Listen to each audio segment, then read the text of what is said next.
Welcome to the Genius Factory. Enjoy the video. You begin by confirming essentials: power on the reverse vending machine and a stable network connection, because the system needs both to log returns. Once done, sort containers by material: PET, glass, aluminum, and remove caps and liquids. This prevents jams and incorrect readings. Make sure your ID or the app is ready if refunds require account verification. This first action saves time, prevents errors at the intake scanner, and ensures the machine can process transactions immediately.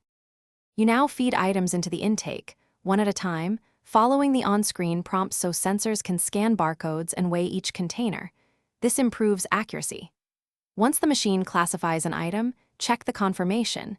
If it flags a mismatch, remove the item and receipt it. Repeat until accepted.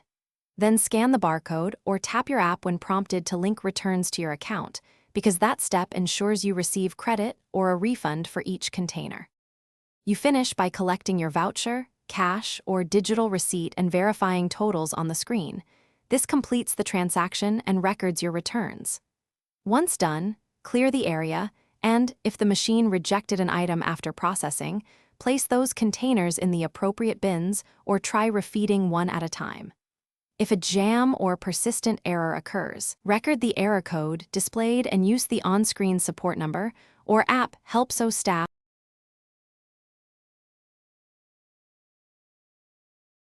Thanks for watching. If you found this helpful, don't forget to like and subscribe.